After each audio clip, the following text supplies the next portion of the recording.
pull them back in. Well, there we are. Okay, good evening all. Recording in Thank you progress. for coming tonight, and thank you to those on Zoom. I will be happy to read the agenda here and the note to the residents. All citizens are welcome to attend public board and committee meetings in person. Meetings are also live streamed and archived by the Franklin TV on the Franklin Town Hall TV YouTube channel. Meetings are also shown live and on repeat on Comcast Channel 9 and Verizon Channel 29. In an effort to maximize citizens' engagement opportunities, citizens are welcome to participate remotely via phone or Zoom. The link to access the meetings via Zoom for the September 19th, 2023 Davis-Thayer Building Reuse Advisory Committee meeting is below here. Zoom link, then click Open Zoom, or copy and paste this URL into your browser. I don't think I have to read that, but I guess https://us02web.zoom.us/j/8536420114. Gosh, we live by numbers, don't we? Call-in phone number is 1-929-205 and 6099, and enter meeting ID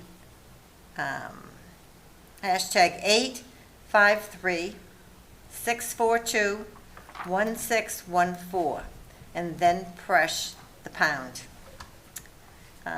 Please be sure to include your name in order to be identified and let into the meeting. You will automatically be muted upon entering the meeting. In order to speak, you will need to raise your hand on the Zoom platform and request to be unmuted. Okay, I hope everyone got that. That was a lot to say. So we're here this evening. This is our third meeting now of the Davis-Thayer Reuse Advisory Committee. And we're coming up with a few ideas of things to do, and these gentlemen here have always been very helpful. And we will begin tonight. We have three different parts of our agenda as far as discussion, potential future use. So we're going to begin first with arts and recreation, and I'm pleased to call upon Ryan Jetty. Would you like to come up, Ryan, and give a little presentation? Sure. Thank you. Well, first of all, for those who don't know, I'm Brian Jetty. I'm the Recreation Director. Today is my 24th anniversary working for the town, so thank you. I'm tickled pink to be involved in this discussion, to know that recreation is being considered for new space. Anybody that has visited our building knows that we're pretty tight for space over there. I just want to give a little background to the Recreation Department. I feel like we've come so far in the 24 years I've been here. We started originally, my first day was at 16 East Street, which is the site of the fire department now, headquarters. We used to have a little community center back there. It was great. We had a downstairs game room. We had an upstairs movie room. We had the alternative learning program from the high school there with us. And we stayed there for about 7 years, and then we relocated to 150 Emmons Street, which was the old town hall. And we needed to make room for the new fire station. So that was we were very happy to do that. 10 years later, 2017, the town sold the Emmons Street property, and we moved to 275 Beaver Street. It was shortly after the sale, and we moved our operation. It was much smaller then. Just to give you a sense of how much we've grown, during that year, 2017, we brought in $480,000 in revenue. And this year, we brought in $640,000. Wow. So we have more staff and a capacity now to offer more programs. We have a nice gymnasium in the back. We have some office space. If anybody's visited, you'll see we have three employees working elbow to elbow right next to each other in a small office. I have a little more room in my office, and then we have a downstairs multi-purpose room where we run a preschool 4 days a week. We have an art studio with a kiln. We do pottery and ceramics and whatnot. We also have a gymnasium out back, which was great because when we moved into the building, Mike and I kind of worked together to design what was perfect for us back then. We have an area that we could play basketball, badminton, pickleball, field hockey. I mean, we do everything in there. During the winter months, it is 7 days a week around the clock. So we're very happy where we are, although we're getting to the point where we need a larger space. So when this idea was brought up with Davis-Thayer, I was very happy to, engage in the conversation. I guess the bottom line is my biggest thing is I'm very open to Davis-Thayer, the property. As it sits currently, it doesn't meet our needs because there's a lot of work that needs to go into that building. The gymnasium is outdated. There's no, from what I understand, the heating system needs to be redone. There's no elevator in the building for handicap accessibility. By the time we ever, fully equip the building to move in, that would be 2 to 3 years, I'm thinking, down the road. We would need a new playground. I know we did some playground improvements there to kind of Band-Aid that together. So I just think there's a lot of work to be done to that building, and I'm not opposed to the idea.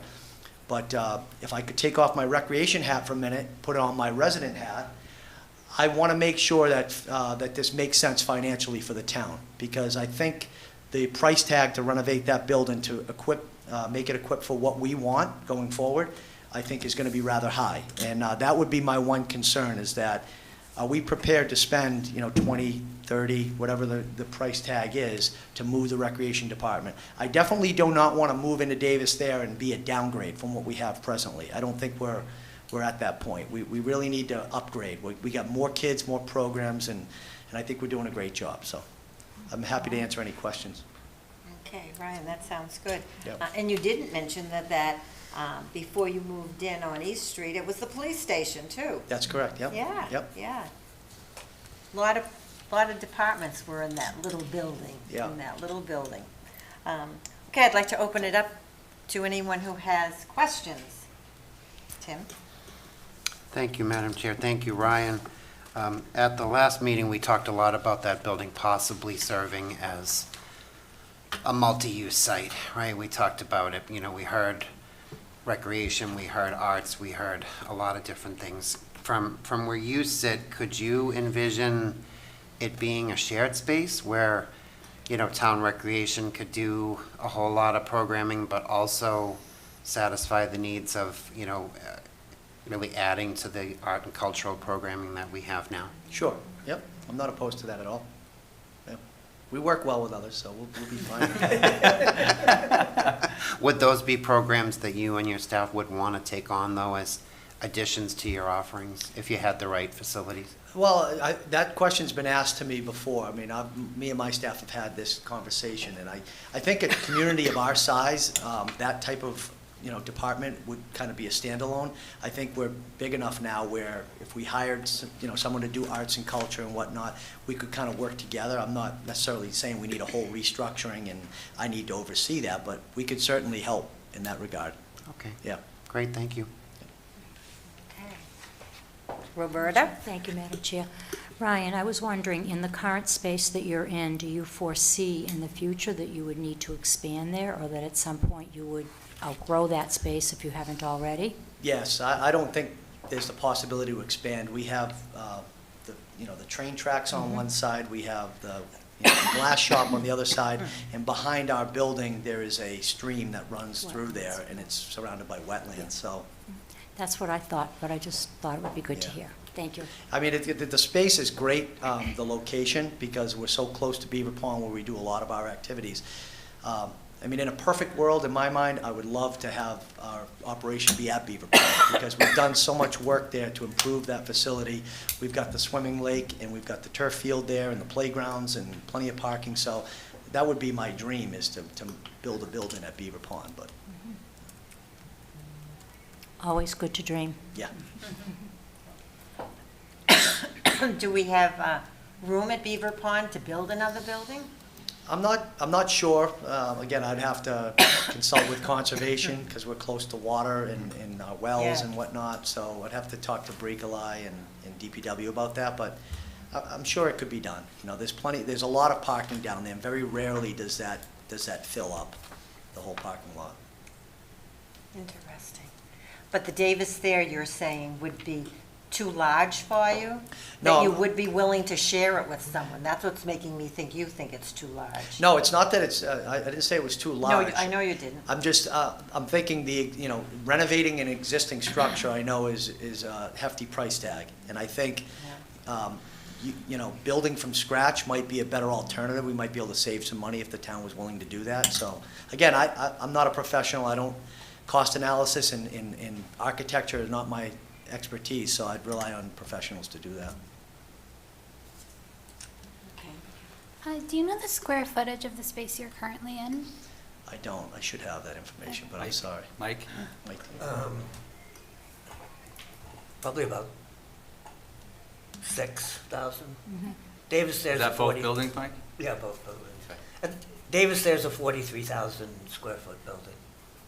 Okay, thank you.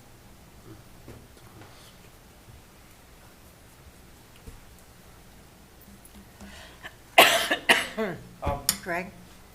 Through the chair, just a quick question. How many students you have in your program now, and what do you project for the next 5 years? Well, our program is not under that one roof. We have 6,800 kids involved in programs. Yep. Um, Do you see it going up and down with the population of the kids? Believe it or not, I hear that the population in the elementary is going down, but our numbers continue to go up. So I'm guessing that they're going to continue to go up, because I have not seen a steadying or a decline in our numbers. Thank you. You haven't seen it going down over the past couple of years, Nope. and now you see it going up and up. The number of participants, I mean, we're offering more programs now, so that's possibly why, but, in specific programs like basketball, yes, numbers have gone down a little bit. And I could go through every program and tell you some are going up, some are going down, but I think there's just more opportunity for kids to engage in other activities right now. I think there's a lot of, AAU, and there's just so much going on in this town. It keeps kids busy. The numbers definitely fluctuate for each program. But as a whole, overall, the recreation numbers are continuing to go up. Continuing to go up. Yep. Okay.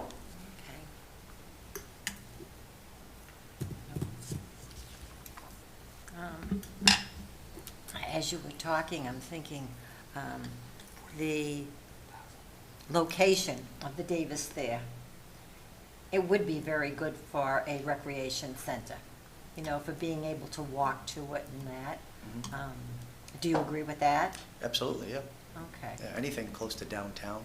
Mhm. I mean, our current location's great too. We have sidewalks now, and they come from school, and they can walk to the field, so, yeah, any place that's safe for kids to walk. It's is- still a little bit of a distance, though, Yeah. for them to walk.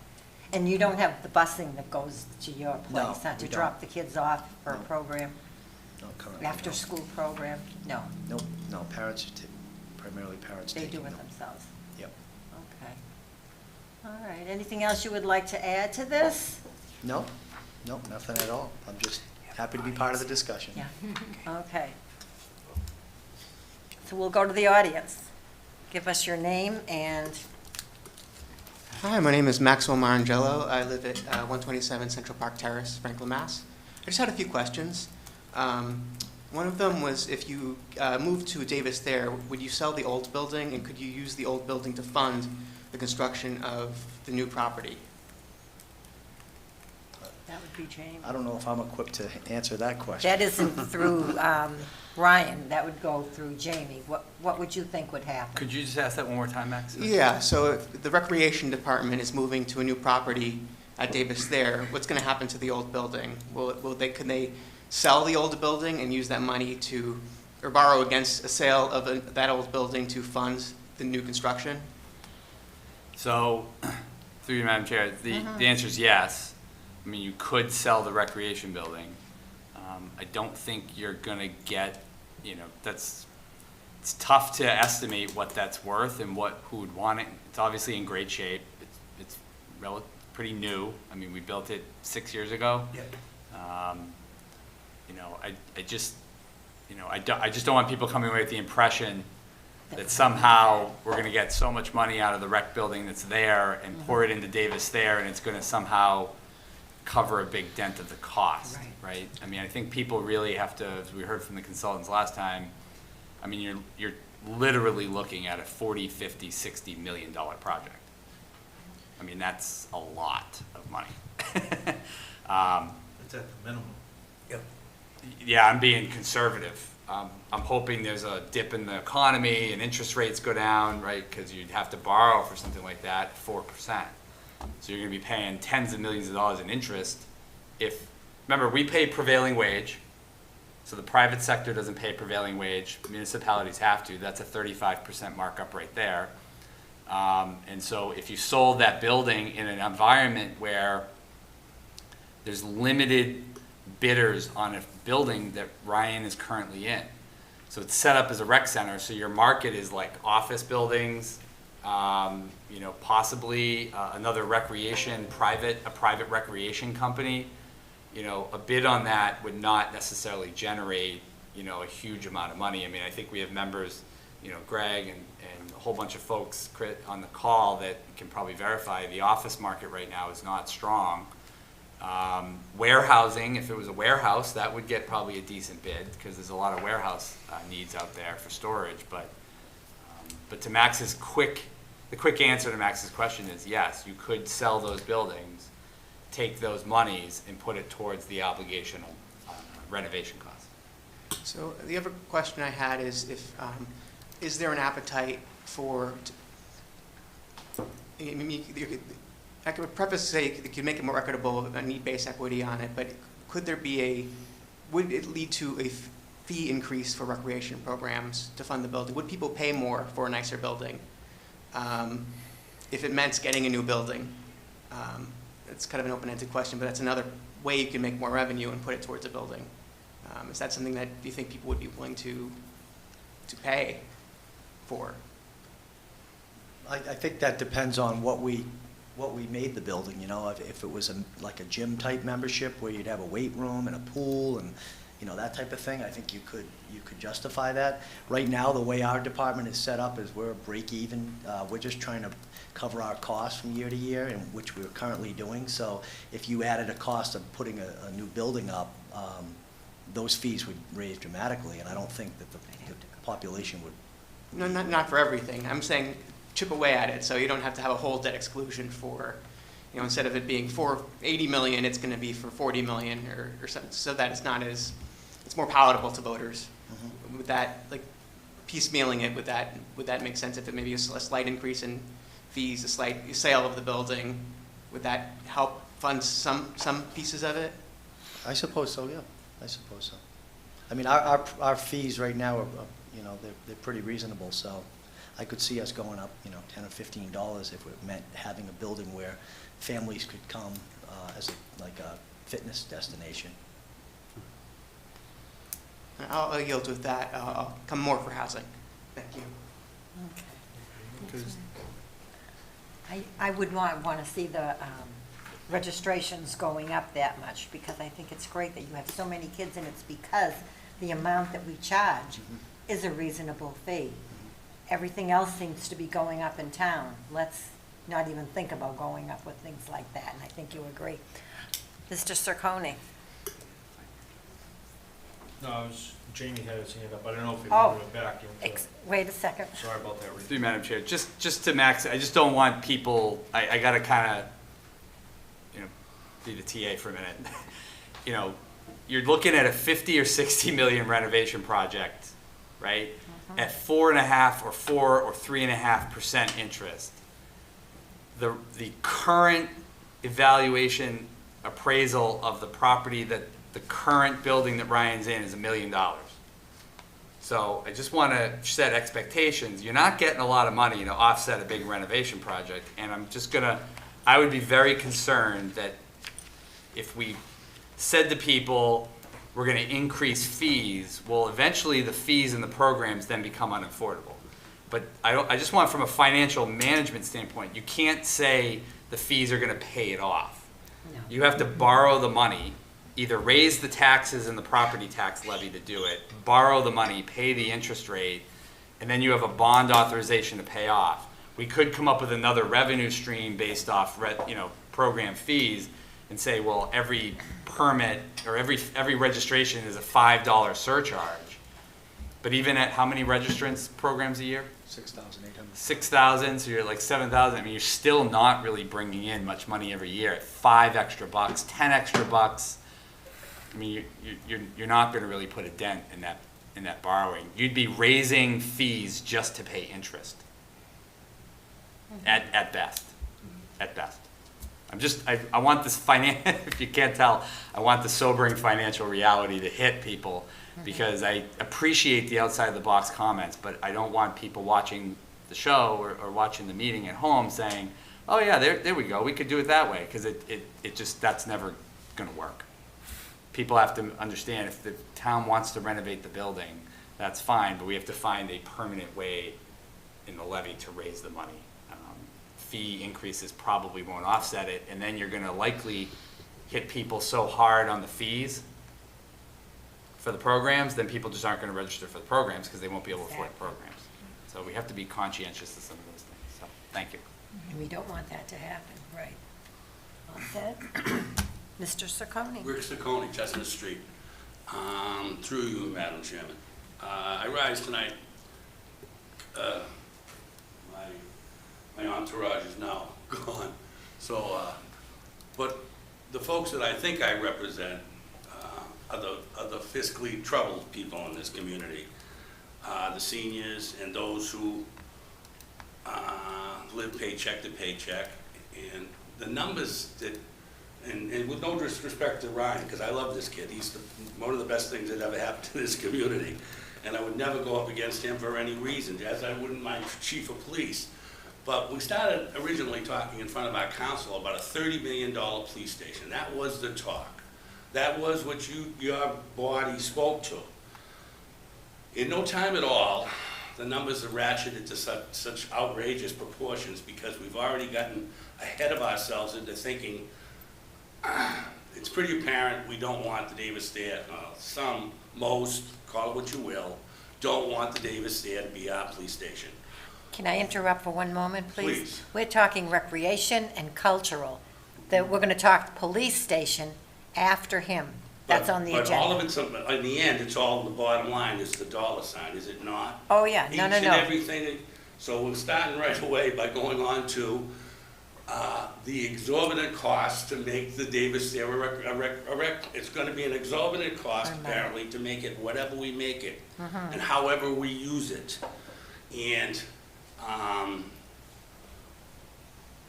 I just think that, as I said to you walking in, Deb, I think this belongs in front of the townspeople.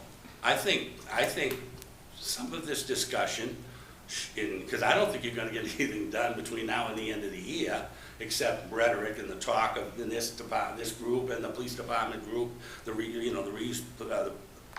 police department committee, excuse me.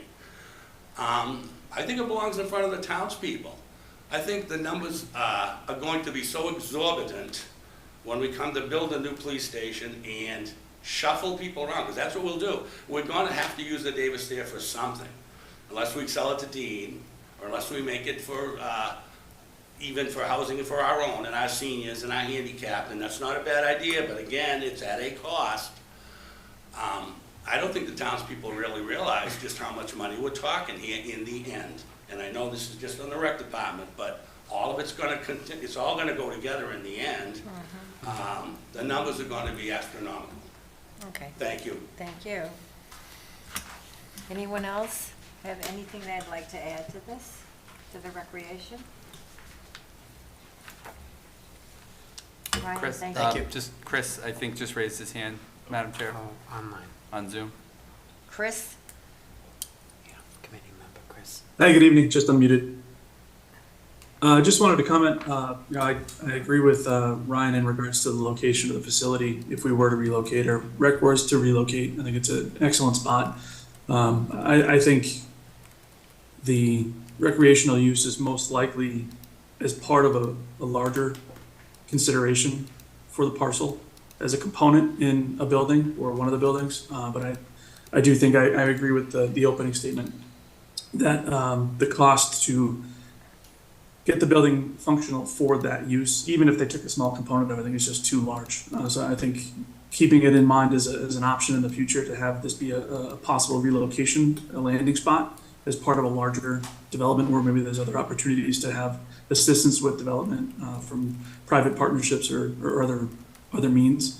I think is a good thing to look out, and I think that's the same for a lot of these options, is having the opportunity to blend uses to maximize the functionality of the facility and hopefully offset some of the cost to the town as we look at it. Okay, thank you. Anyone else out in Zoom land? Jamie, can you say? No, I think it looks No good. one else. And Not no so one else in blurry. the audience?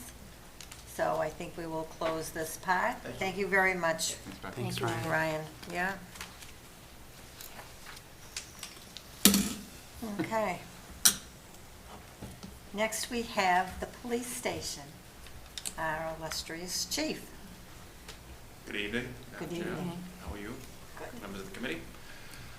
Yeah, so as everybody knows, with the creation of the police building, new building committee, we are looking to do a new station. That station was built in 1991.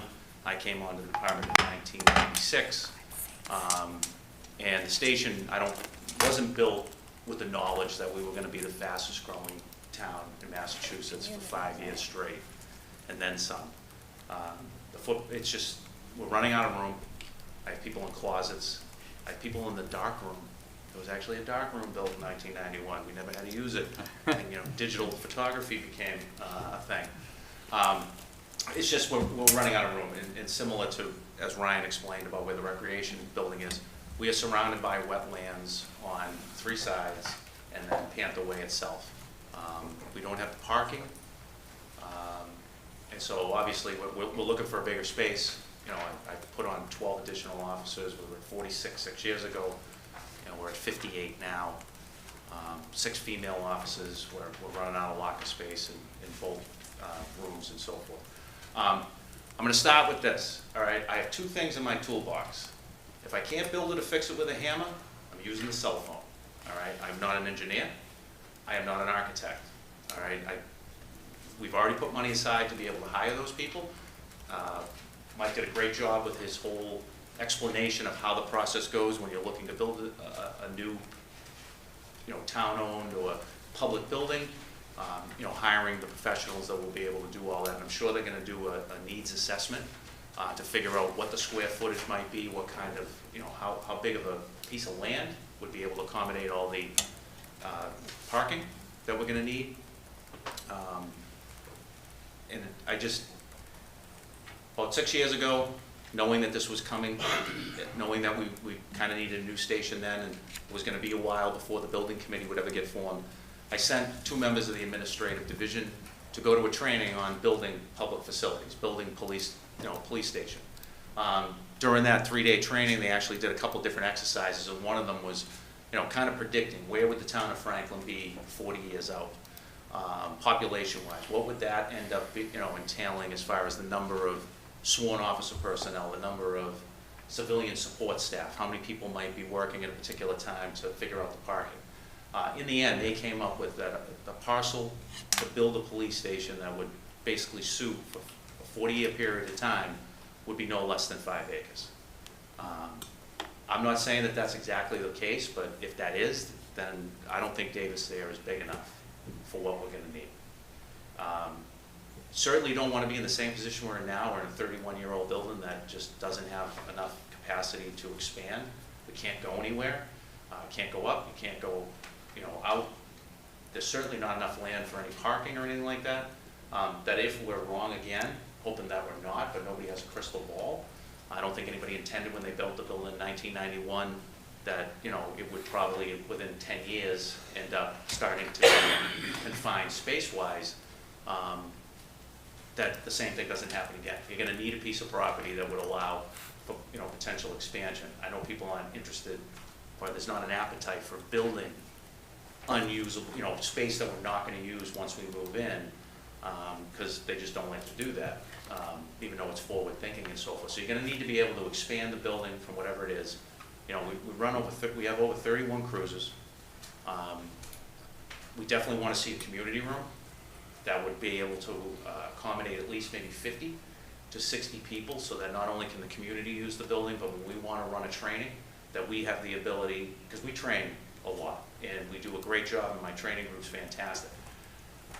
And I see a lot of departments doing the type of things that, you know, we've always envisioned being able to do, which would be to like offer, you know, a class that might be up to 50 or 60 people, in which the department gets 10 free seats because we're just hosting it. There's no way for us to be able to host that kind of training at our current facility because we just don't have the parking to be able to accommodate all those people. We don't even have the parking to accommodate ourselves right now. So, you know, when you take all those things together, I'm assuming that when they do the needs assessment, they're gonna probably agree with what, you know, these individuals came back with, that we're gonna probably need you know, the footprint of where we're gonna be is probably gonna have to be bigger than the 3.8 that Davis-Thayer currently provides. You know, we're only on an 1.5 acres right now, down on, you know, on Panther Way. But, I think, you know, can't put the cart before the horse, so to speak. I think the building committee needs to be able to do its work with the architect, come up with that needs assessment to figure out, you know, square footage, what do we actually need, what do we need for all the parking that we're gonna have to accommodate, you know, et cetera, because if we're gonna do it, let's do it right. You know, let's make sure that we end up, you know, going to a space that if by chance we have to, you know, expand, that we have that option to do it at the site that the police station will be at. That's my 2 cents on that. There's no way that we can go up on that building. I know we need land for the vehicles and that, but there's no way to go up. I thought for sure back then, Bobby Avakian, he was the one that was chair for that committee. And I thought in the future, we thought that we would be able to go up on it, but you're saying no? Panther Way? Yeah. I don't believe you. Mike? Oh. Mike and Mike?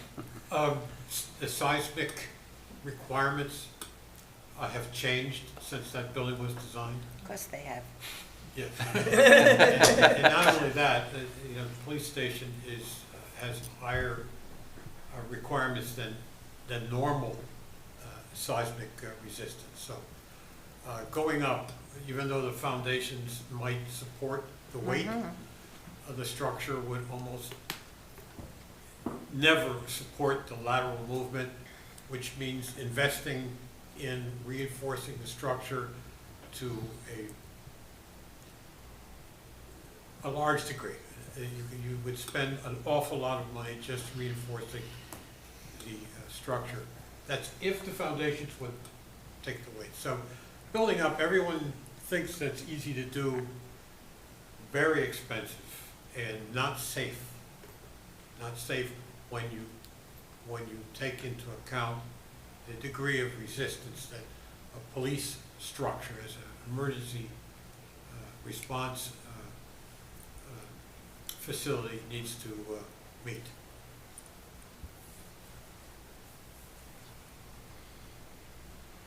I didn't know that. So we, Just telling you. so we can't go up. Not surprising. So that means that, I'm gonna just go over to the side here now. Parmenter School, we could never go up on, and we've been told forever we could. So because of things changing, we're not gonna be able to do that perhaps. Yeah, Parmenter was never designed to be any taller than a single story structure. I mean, it's pretty, in all honesty, Parmenter's pretty lightweight construction as a building. I mean, it was meant to be the sprawling, single-story building it is. Covers lots of land, doesn't have any ability to... It was just a time in history when they built schools all over the United States like that, even like the old high school that you built. Everybody was afraid of elevators, elevator costs, and they tended to sprawl these buildings, but what you also created is a building that's hard to get around, because it just, they start creating, you know, too much area on a single level. Well, and that's what the old high school was. The old high school had horrible circulation in it. You had to, you know, if you were at one end of a wing, you had to go back, down the stairs, down the main hall, back down, back up the stairs. So, well, if you look at the high school that's currently been built, it's got great circulation. It's a 3-story building with stairwells on all 4 corners of the academic wing, so kids can get to places really quickly. You're making it easier for time between classes, so I think to do a Mike, police aside station, from you all of really... that, I'm not interested in the high school.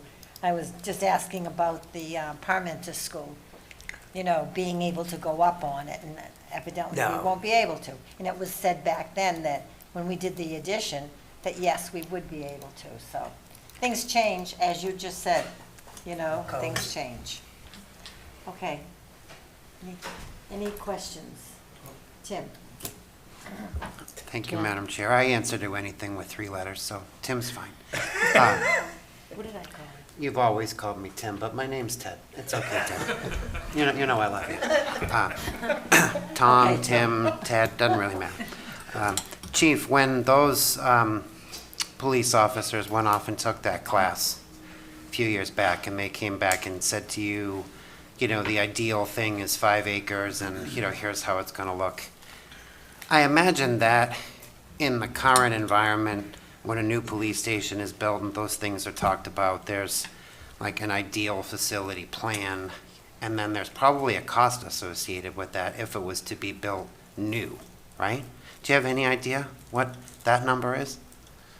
They didn't really get into like what I didn't really ask them at the time, and we were so far removed from actually being able to do this. It was just interesting that, you know, they gave them numbers, like what our current population was, what the anticipated population would be, you know, which would equate to how many officers, civilian support staff we would need, et cetera, to come up with, you know, different, like what they anticipated for square footage, and then, but the thing that stuck in my mind was obviously the acreage, that they said it would probably be about 5 acres.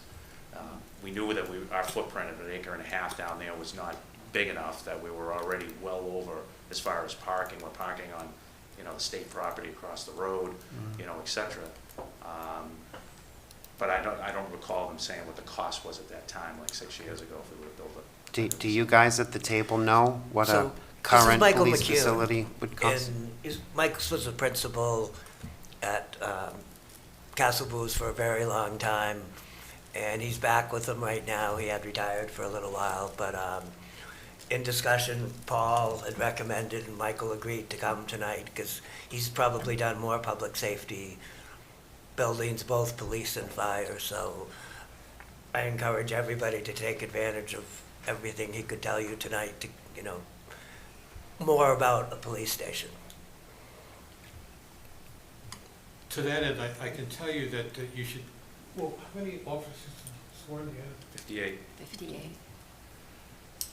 So you're looking at a facility that's probably in the 30,000 to 35,000 square feet range, probably. That's an average. It really depends on the programs that you have, but and you're probably looking at something on the order of $1,000 to $1,250 a square foot in today's market.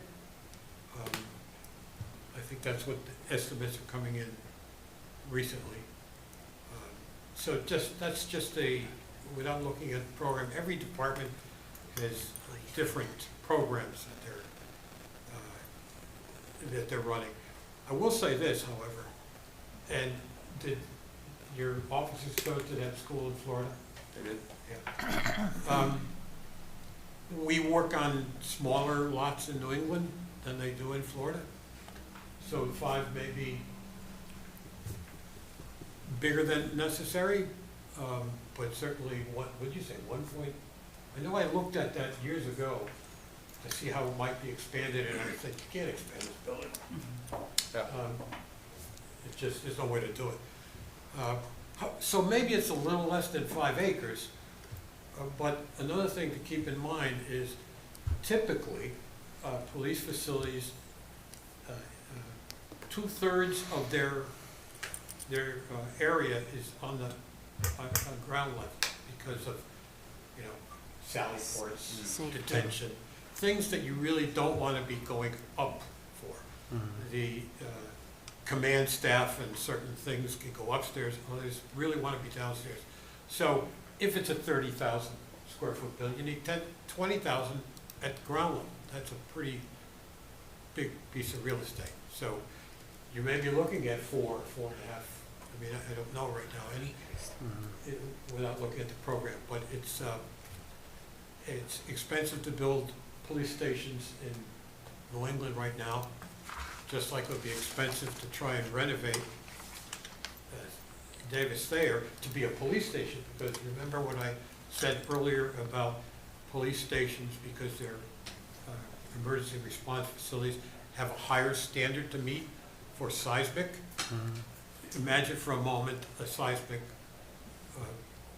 push to the side at Davis-Thayer. What's going to happen? So that would be a lot of work. So Mike, and thank you for coming out of retirement to come help us. That's I was just thinking earlier. very much appreciated. I was thinking earlier, a gentleman from the rec department said he was been here for 24 years. I realized that we opened our office here in Franklin 24 years ago. Oh, my goodness. We had to move to Foxborough because we couldn't get any more space after 5 years, but, so, came at the same time. So I think what I heard you say though is that because our job is to really look at the asset, right, and to look at making cost-effective decisions, right? So I think I hear you saying that whether it's 4.5, 5 acres, that can be debated, but the costs associated with building a new police station, based on the needs the chief and his team and the assessment team will outline, but just based on what police stations are costing in New England, to go new is less expensive than to try to retrofit our current facility to make it work for the needs of a police station. I suspect that may be true. I think yes. I'm hearing you But say it's- just it because is of in that costs and range. things. Okay. 'Cause I think that's important for us to, as we deliberate these options, it really, I don't think the community's going to have an appetite for a $40 to $50 million renovation at Davis-Thayer and a $30 to $40 million new police station. I don't think that's possible. And then have a Right. building, a police station, that's not as efficient as it should be.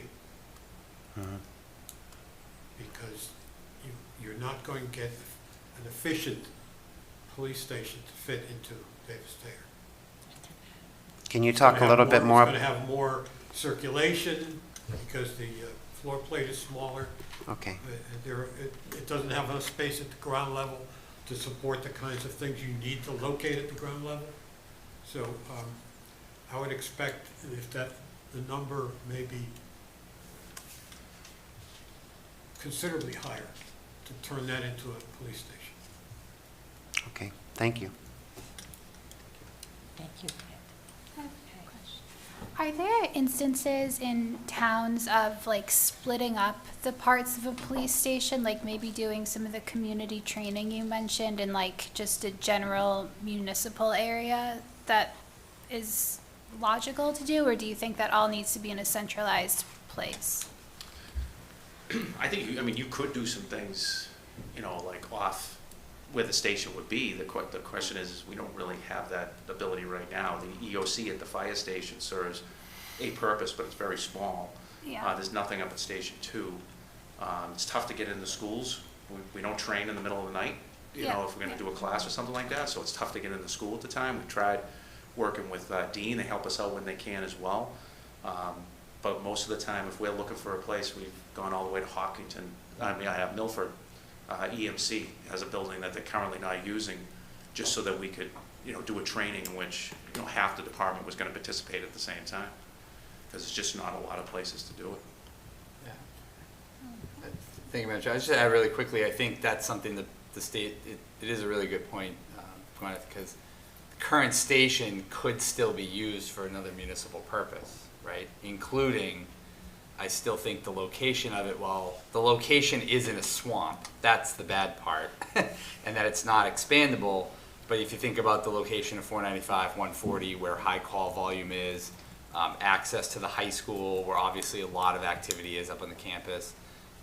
We're gonna ask the building committee to at least look at that, and maybe that does cut off a small percentage of even vehicle storage, right? It could result in a split area where one's just kind of parking cars, or maybe gets renovated into a conference center, something of that sort. So those will be on the table with the building committee. I think that those are good ideas. And then Chris, I think, Are you all second? Yes. Okay, good. Chris on Zoom. Chris on Zoom as well. Okay, Chris? Thank you, Jamie. Thank you, Madam Chair. Chief, thanks for coming in tonight. Had a quick question. Let's say the lot size and all of that ended up being sufficient. Is there any concern with the location of the Davis-Thayer site for, in your mind as a police station? No, I wouldn't say that there's any concern with the location itself. It's just, is it gonna be big enough to accommodate all the parking and everything else, and a building, as he was basically explaining, that would have to be bigger on the bottom. I don't think if you're talking about taking the building down and then building a facility, where it stands right now because of what we're gonna need, and they tell us that it will be able to accommodate everything, then sure. But again, I think until the building committee does its charge and at least ends up getting the architect to meet with us to talk about where we foresee us being now and 40 years from now, we're kind of putting the cart before the horse, in my opinion. Thank you, Chief. No more questions, Madam Chair. You're welcome, thank you. Great, thank you, Madam Chair. Chief, quick question on, so I know the committee is just going underway for the reuse committee. What is the timeframe? So I know you mentioned the needs assessment that would be taking place. As you're thinking about, I agree, the cart before the horse of having this conversation, what is the timeframe in which you anticipate that report going back? The last we spoke about was bringing the committee members that maybe have never come down to the police station itself to come down and actually view the facility right now to see what the issues are that we're currently dealing with. Then there was talk about going and doing visits to recently built or renovated police stations throughout the Commonwealth. The good news is that there's a lot.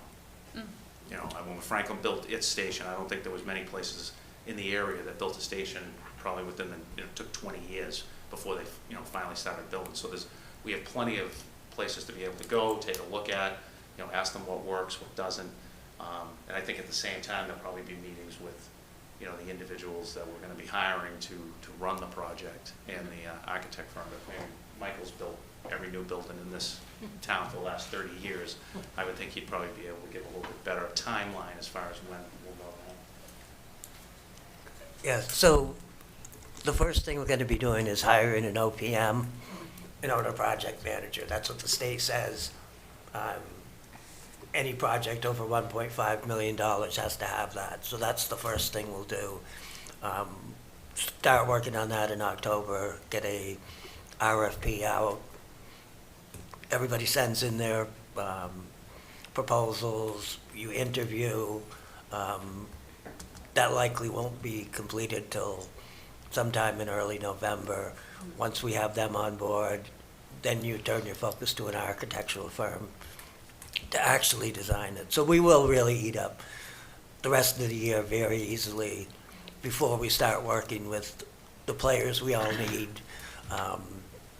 under contract with us, and start doing some of these needs assessments, figure out what they actually need, quantify it in rough size, ground space, and then start putting a real program together and looking for a site. So, and looking for a site is not a slow process. It takes some time to go out and find. We found Keller Sullivan, but there's not a ton of land left in Franklin to build, and a location that's suitable that we'd want to have. It'd be better if it's closer to where more action is happening, if you're talking, over towards 495, so there's going to be it could take 8 months to find a site. Right, okay. So I think what I'm Charles just trying to line up, you know, when we should have recommendations in versus when we'll know more about what the needs are for this building. Which feels like it's slightly, we'll just have to think about that on alignment. Thank you. Welcome. You said you've been looking into some land already. Do we have some that would be feasible for a police station, that would be available? I don't think Jamie could probably answer that much better than I could. Through you, Madam Chair, so part of the OPM's responsibility at the time will be to do a survey. The council already had the foresight into this and appropriated the money into an account to pay for that, for that RFP. And I think, Mike, the next police station building committee meeting will look at the RFP, issue the RFP for an OPM. And once the OPM comes on board, then things kind of pick up, steam a little bit. But they'll look and work with our GIS analyst, Kate the Great. Everybody knows Kate. And they'll evaluate the whole town. One of the things that Mike also may be able to spell out tonight is when you define the program, there's also a proximity location. You don't just pick any piece of land, obviously. You want a parcel that's within a certain distance of certain things. And so that analysis goes on when looking for a site as well. Did I have that right, Mike? Yeah, I mean, you want to be, schools are important things for a police station to be close to. But they travel around a lot, but you want to put it in a good place where they can get a lot of places quickly. Because no matter what, they're going back and forth to the station after everything they do. So, and we need the size of the piece of land. But that'll be a big process to go out and find everything there. And Kate will be a huge piece of that puzzle. Okay. Anyone in our audience? Mr. Circone?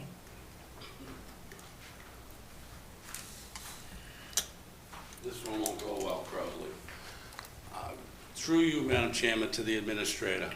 We allotted that $100,000 to look at sites. How long ago, Jamie? Through you, Madam Chair, it was $150,000. Okay. And that was probably 2 years ago now. And if I'm not wrong, you discussed it when I asked about it meetings ago, how exactly they were looking into sites, COVID came, everything stopped, and then the gentleman, the lead engineer retired, boom, end of story. We heard nothing else until tonight. Again, we're talking about sites.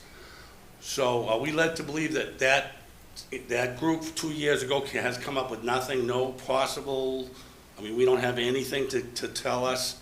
To me, again, it sounds cart before the horse, sounds like. We're talking about sites that we don't even have, but we need 6 acres or 5 acres, and out of respect to the chief, I get it. But we don't have any land to talk about that's possible 2 years later. Through you, Madam Chair, the town has not actually spent any of the money. We didn't hire anybody to do anything just because our workload just has too much to do, and we needed a building committee to get set up. And so it's just, what I'm speaking to is the fact that everyone knew at one point, a couple years ago, when free cash came out, the capital committee and the council said, well, eventually we're gonna have to do this. So let's set this money aside. But the town has not spent any money. The town has not hired anybody to do any analysis. It was kind of like a savings bank for a rainy day, and now we're here at that day where we're ready to go out to bid. So I'm not sure what you're referencing a couple years ago, but but here we are. I think we're trying to move forward.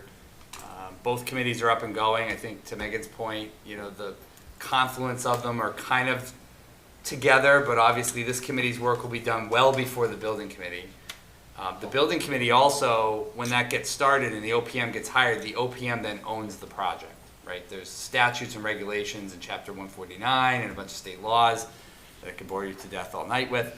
But there's a whole set of statutory requirements that we have to follow with the police station, whereas this committee is really more about, as Councilor Cormier-Ledger mentioned a minute ago, it's really about maximizing the asset. And there's a little more flexibility with what the town can do with this site. So I hope that answers your question, Rick. I don't, well, rather than be controversial, we'll continue on, but thank you. Yep. Okay. Maxwell? Hi again. My name is Maxwell Marangello. I live at 127 Central Park Terrace. I'm actually interested in, this is a good conversation because I feel like I could be swayed in certain ways. I think that I did have a question regarding the old building. How much, if you sell that property, how much would you get to put into a new building, approximately? The current police station? Current police station. Well, I mean, I don't know. I mean, I can look up really quickly while I'm talking about the appraised value, but you probably wouldn't get much because the insides would have to get renovated. Hopefully not many uses out there for jail cells and some, specific police equipment. When you go in the Sallyport and when we do the tour, you'll see all those, elements to it. But as the chief alluded to a moment ago, it's only an acre and a half, and the town built it to the edge of the swamp. So I think as the engineers and architects mentioned a moment ago, you can't go up, you can't go out, and it's an awkward building. There's been conversations about potential state leasing space, but there's a whole process you have to go through to have them lease a space like the hockey rink across the street.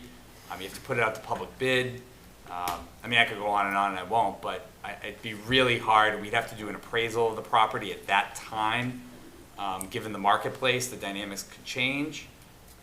So it's difficult and challenging to answer that question about what we could get in return for it. And the town's already owns it. There is a value to keeping it. You may not get the value you want in return, so maybe as an asset, it's serves some other municipal purpose, and maybe for low cost. So we'd have to evaluate all those options at that time. I still think the location's really good. People have to remember there's a lot going on up the street at the campus at the high school in Oak and Horace Mann. That campus is going to grow even more important in the future. There's fireworks. I just think of all the activities almost 24/7 every weekend, recreation. At least from a police presence, it still seems like an advantageous thing to have some, municipal or state purpose there. There may also be a purpose. We have the Mass Emergency Management Agency, MEMA, down in Forge Park. Their regional headquarters is here. So there is a large state agency presence in town. That's also something we could look at with the state in terms of whether there's a joint use. Sorry, just thinking out loud. Okay. And I'm guessing the answer is no, but is there any, would it be a noise issue or a public safety issue to have multiple of these options in the same place with the police station? Through you, Madam Chair, you were here 20 years ago at the fire station. Most people may not remember this, but I believe the fire station was supposed to be where the senior center is. Where what? Where the senior center currently is. Is that right, Mike? That's correct. That's right. So Yeah. the noise, I think, was one of the dominant factors at the time. So Absolutely. actually, Max brings up a really good point about noise, and the consultants will look into that. We're a fairly dense town. People are going to probably hear things anyways, but I know years ago, Madam Chair, you were around then. I think that time there was a lot of concerns on Oak Street Right. about the Right. noise of having the fire station down with the And senior with the center. church Now, it right ended there, up, too. the church was Yeah. too. It all worked out, actually, I think, for the better, ultimately. But those are the kind of, audibles and curveballs that get thrown at you through the process. And I think noise from a police station, Max, would be a factor a lot of people would be concerned about. So my final question is if, right now the rec department, I assume is not enough space by itself, but if Franklin Glass was willing to sell its plot and we were to occupy Franklin Glass and the rec department for a police station, would that work, or is that just too small? It's probably too small. I hope Franklin Glass doesn't sell. They're a great company. We use them here in town almost exclusively. They are phenomenal. I know a lot of families in Franklin use them, so hopefully that's not the case. Not that Max is proposing that, but there's also, there's not a lot of room to grow there. It would really be Achenbach Farm or Franklin Glass that I think are the only options, because I believe the tracks are right on the other side. And then it's all wet way in the back too. I will say where the recycling center is, Again, it's very wet back there, but along Beaver Street, I think the town does own some additional property along Beaver, that's to the east of, or the north of where the recycling center currently is. So I'd have to look at a map and have engineers look at all the wetlands and all that stuff, but there could be some land right on Beaver Street as well, that may be helpful in the long run. Well, I'm not on agenda, but could a recreation department be built there in that plot? I mean, possibly, but we'd have to really investigate and look and see if the site had the right soils, just like any building, you'd have to go and really look at an analysis. I don't think the town, to my knowledge, has ever looked at any of those parcels, predominantly because we're still trying to work out the land swap with the state so that we can build the recycling center on top of the current recycling center, right? So we can take a look at it. I'm sure the consultant will take a look at it, Max, when we hire them in the OPM to look at sites. And they'll dig into all that about whether whether those are feasible sites or not. For a rec center? Well, for a police station, but we'd have to do some more work to figure out if it's good enough for a rec center. Okay, because I'm just saying, we're talking about all these options. If any of these places could be somewhere else, we should probably know that before we decide on what to use Davis-Thayer for. And then finally, I would say I do support a police station. I just don't know where. And I, in general, support public housing, and I support a community center. So and I do think, to my colleague's point, or my neighbor's point from Chestnut Street, people will vote on this because there has to be a debt exclusion, right? Doesn't have to be, but it's in all likelihood to raise that kind of money is pretty tough to absorb in other ways. But I think a debt exclusion is the likely situation. Yeah, I mean, I think there's legislation. I just say to clause it because I'm a town manager and this is what I do. But there was just legislation. They just had a massive hearing the other day up on Beacon Hill about legislation. I believe the town of Foxborough filed something in concert with a bunch of other towns because the school building authority gives a percentage for school buildings, and now there's legislation that we certainly support, thinking that maybe there should be a public safety building authority where there'd be a percentage of state monies to help reimburse for public safety facilities. So I think Chief Lynch, Chief McLaughlin, and their colleagues are trying to look at that issue too. So I just don't want to go too far out, Max, and say it's got to be a debt exclusion where, I would hope at some point maybe there'd be state financing available. There is not right now, but by the time we get this laid out, maybe that bill passes and there's a program up there that might be able to reimburse it. So we'll evaluate that and be very clear to the public at that time. Okay. Thanks for your time. Thank you.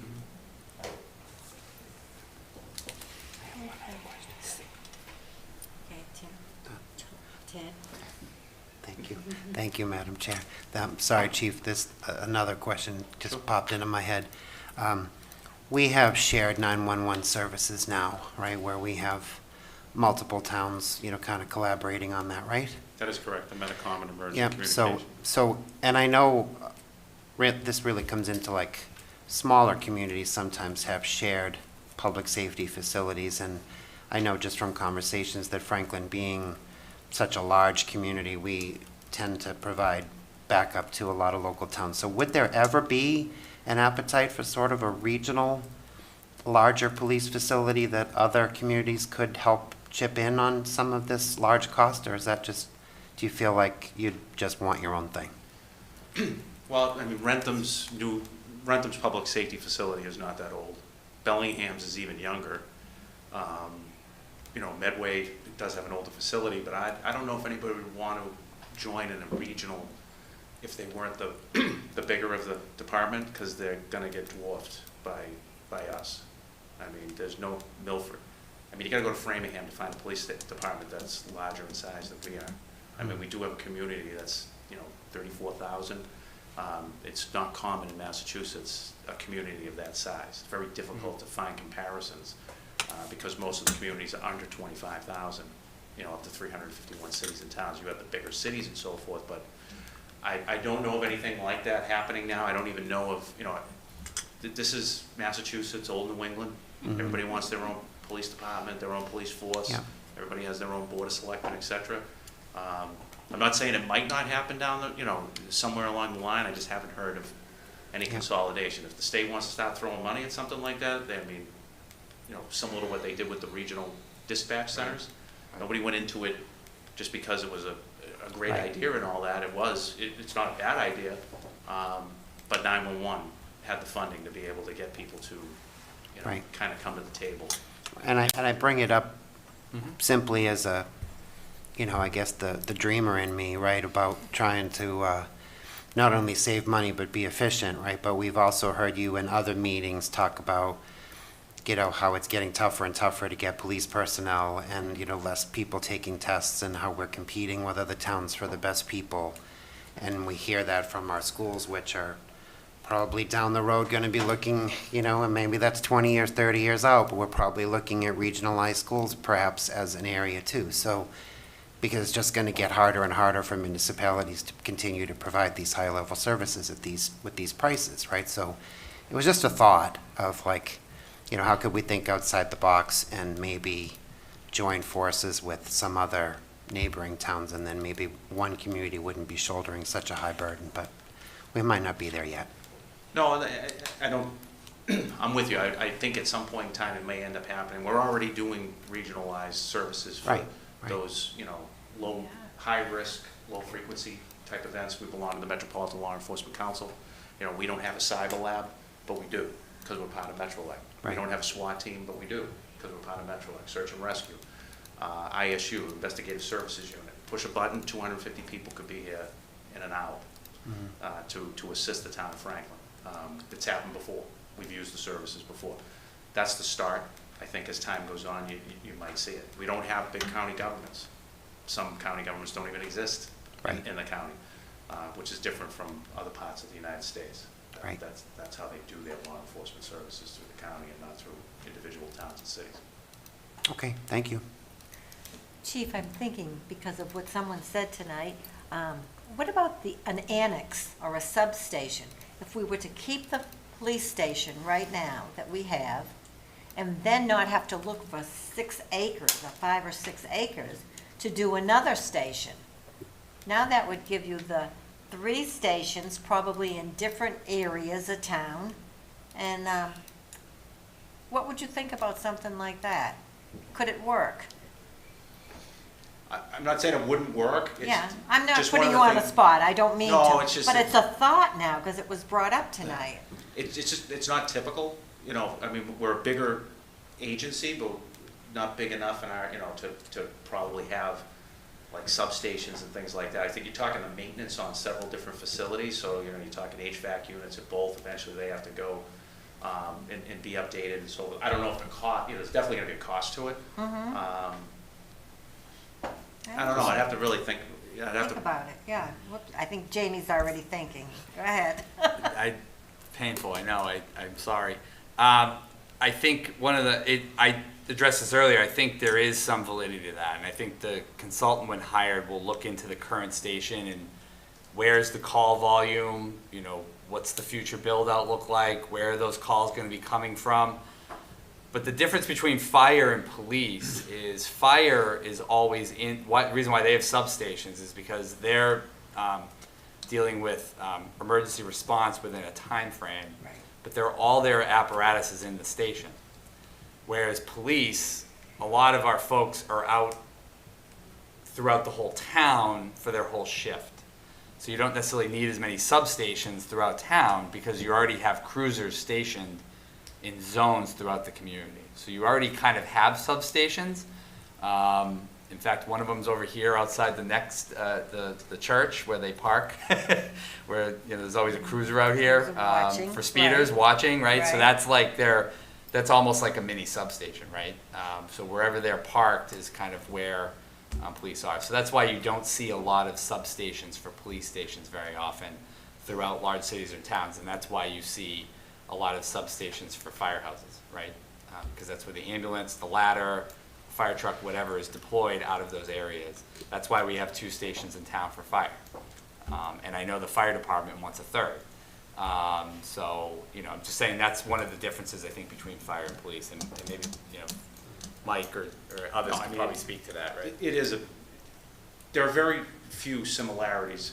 We're public safety, the police and the fire, and there's very few similarities. There is a host of differences between us, the way that we operate and so forth. And I agree, the only reason you do it is for space needs.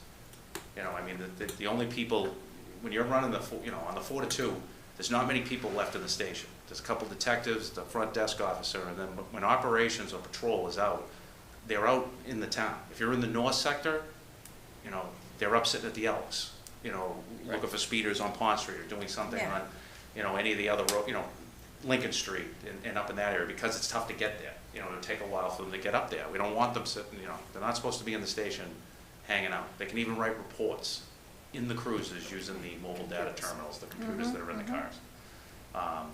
So, I agree.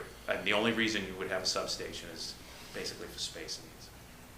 Perhaps substation wasn't the right word. Annex may have been better, that you could put like the detective division or another division in the one that we're in now, and then the chief would have his own station. I don't know. Like I said, it's a thought. It's just a thought, maybe to bring up at the next building committee. Sure. Police station building committee. Absolutely. Okay. Any other questions from anyone? No? No? Thank you so much for coming tonight. You're welcome. Giving your opinion. Appreciate it. Okay. Okay.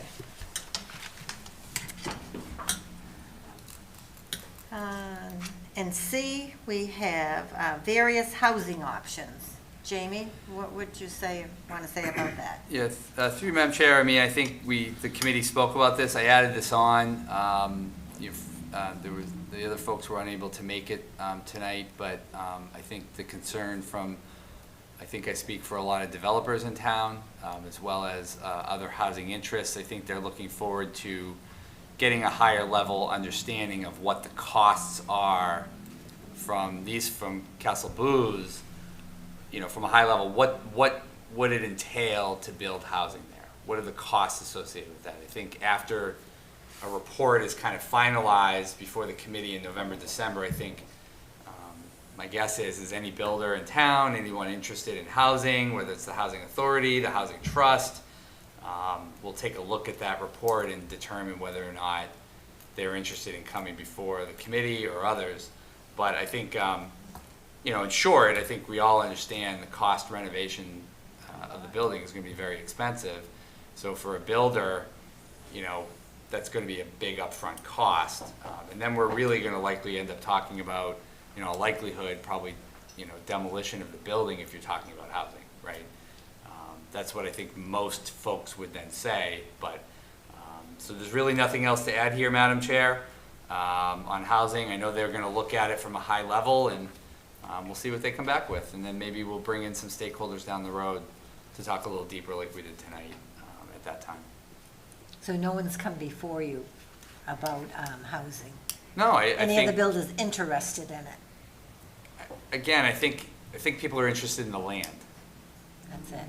They're not really interested in the building. I think, I know it holds a lot of value for people in the community, but in this kind of environment with borrowing, interest rates, inflation, cost increases. We just heard for a brand new police station, $1,250 a square foot.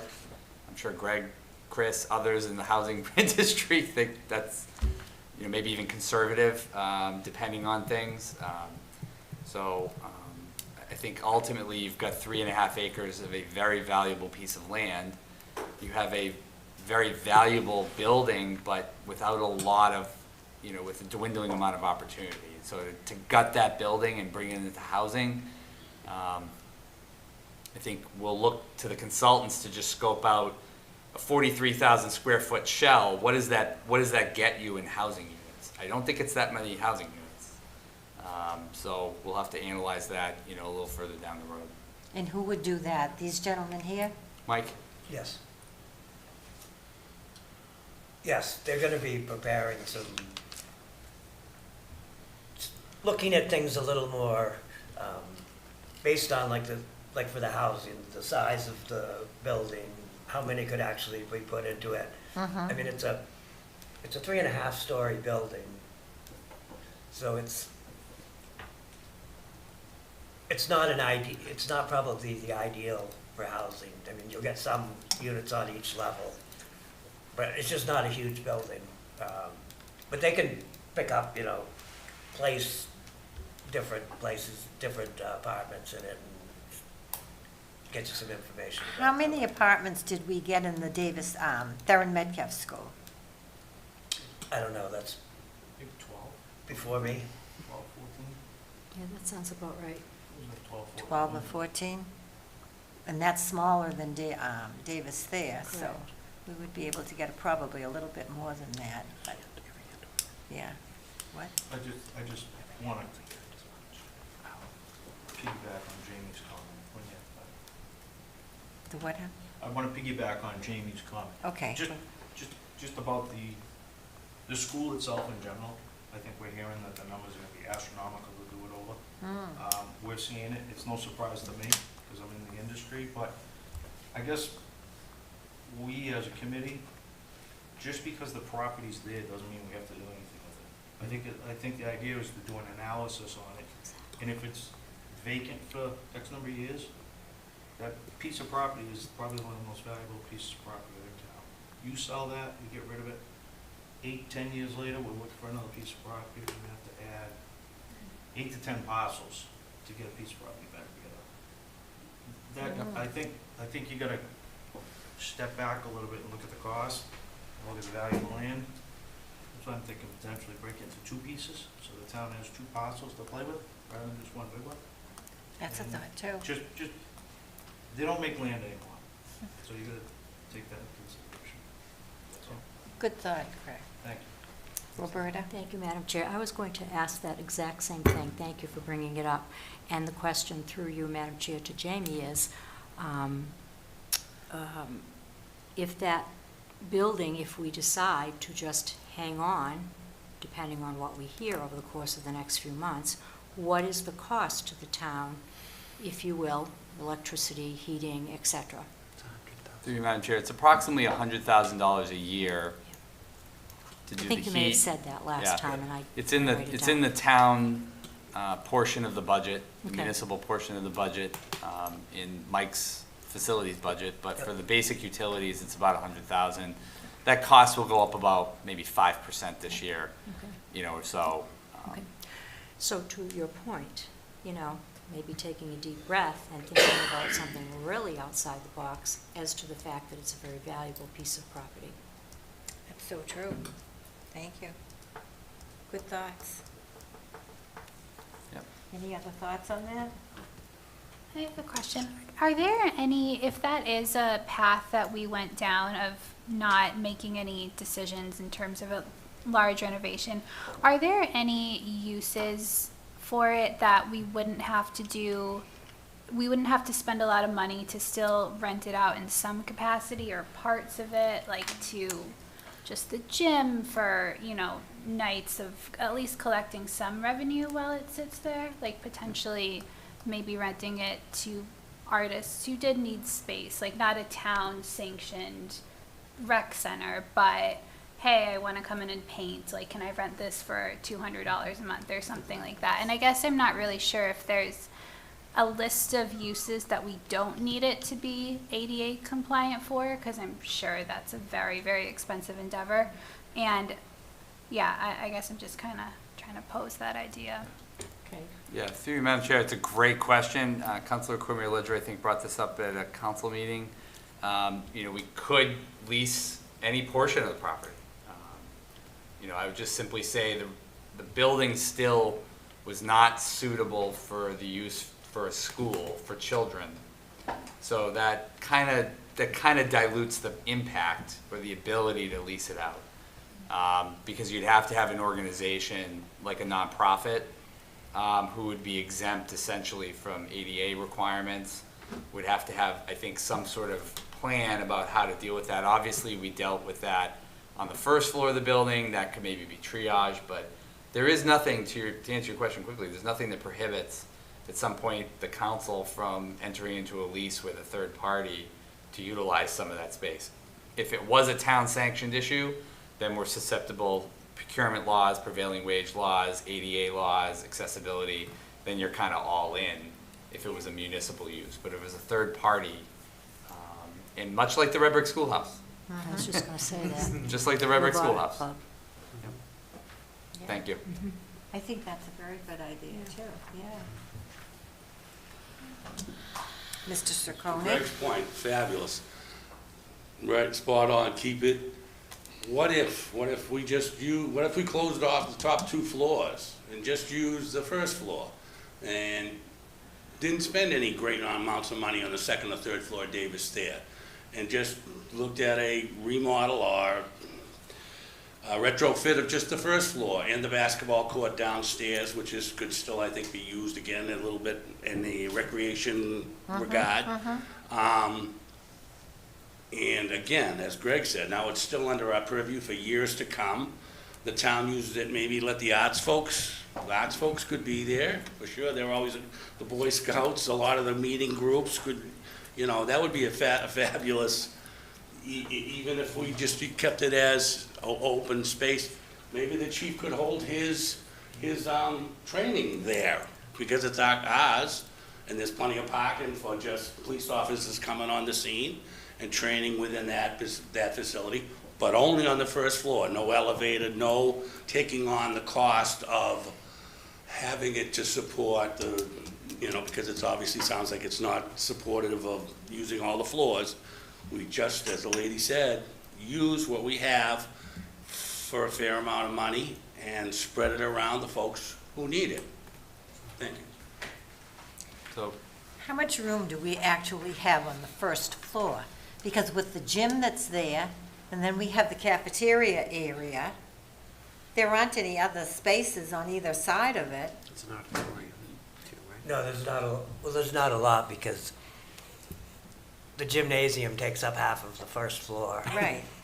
Because it's a double height space, so you really just have the cafeteria, you have the main office, you have some bathrooms, and 2 classrooms on the whole first floor.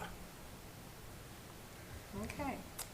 Well, to use the first floor. Jamie? through you, Madam Chair, so just a couple quick things. The police and fire would love to use Davis-Thayer for training, and they would use all floors, and there would be no prohibition on that.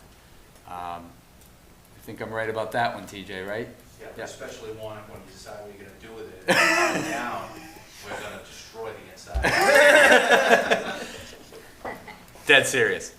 They've asked several times. I've just waited for this process to get underway. Didn't want to get too far in front of it. Police and fire could use it as a training center, and there would be no prohibition. We wouldn't need to do any retrofits. But I just have to remind everybody, if we're using it as a gym and we're inviting people in to use it, we're susceptible to all the issues that I just brought up. You just can't have a program in there and not be ADA accessible. You just can't do it. That's likely a big fine, it's a violation. So I just have to be, a little bit of a skunk at the party on some of the ideas of we just can't use it as a public facility for things without triggering a whole series of other stuff. If the town went into a lease with a third party, depending on who that third party is, that may change that dynamic. But we just won't be able to use it for municipal purpose, other than police and fire doing training in there. So we could certainly decide to use it or allow them to use it intermittently for various training exercises.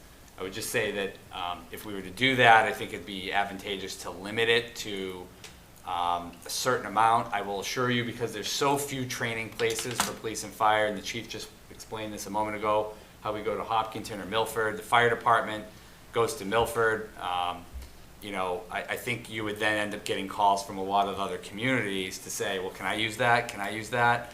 So we would have to limit it at some point to a certain amount of uses a day. Otherwise, it'll just turn into a public safety training facility.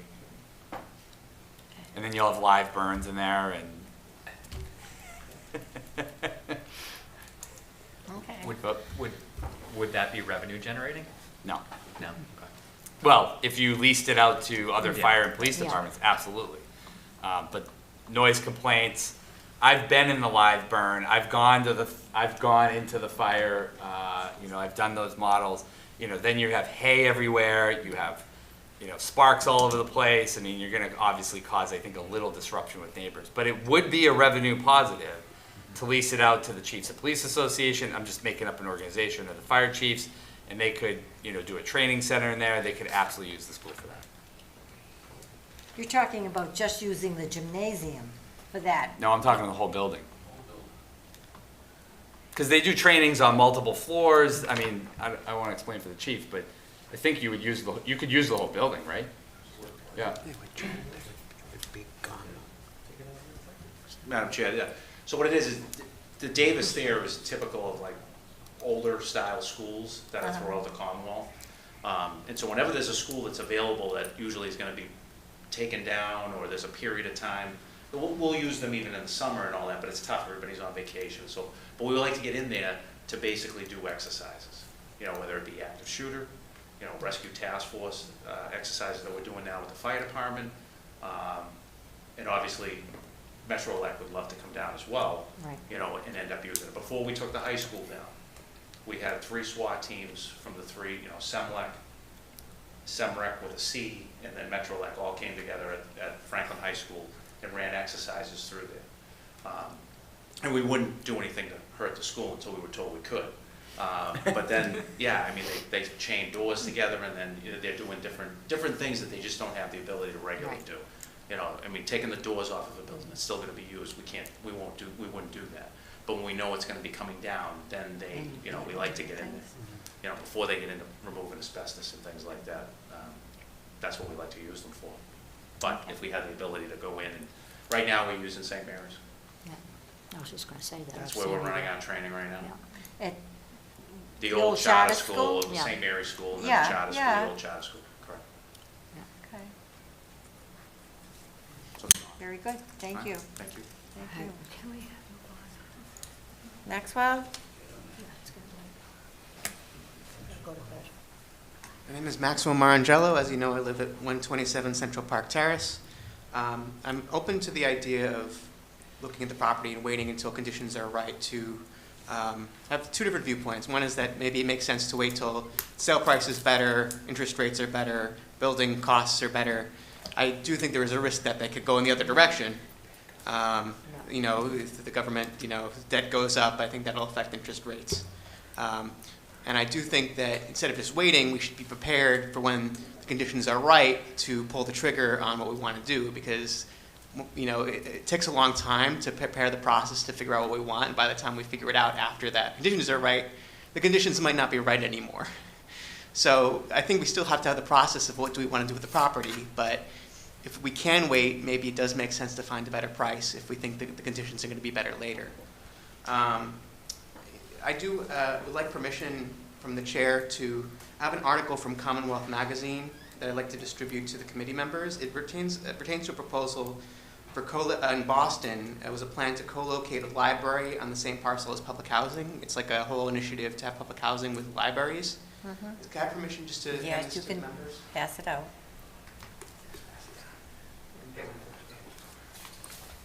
Okay. So in Boston, as I said before, they're co-locating public housing with libraries, and it's a whole initiative to have people closer to sort of the facilities that they use. So if we do go with the idea for a rec center, maybe instead of a library in public housing, it could be a rec center in public housing. So we could have 2 of the options we want in the same parcel. Of course, it's a finances issue. You have to do a debt exclusion for both of those. With the housing, whether it's affordable housing, public housing, you do have rents coming in. It's not going to subsidize everything, but that can offset some of the costs. So just another idea. I'm not saying it's the best idea. We have a lot of great ideas here. I think families should be able to call Franklin their home, and Franklin should be able to find a home for the rec department. So thank you. Thank you. Any members? Anyone out in Zoom land? No? Nope. Okay. Next, we have the clean-out project for the Davis-Thayer School. Mike, how's that coming? We're going to be starting work on that next week. You're gonna what? Gonna be starting work on that next week. And is that a big job? There's a lot of stuff in there that has to come out? There's a lot of stuff in there. And we haven't done anything since the school closed. We've, a lot of stuff has actually been pulled out of there and reused for, in other schools, in town buildings, and in the food pantry. So we've been moving stuff to, so there's actually been quite a bit of stuff that's gone right back into reuse.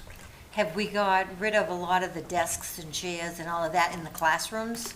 That'll be happening next week, so we hope to have it done so we can, in October, I think, so we can do a tour.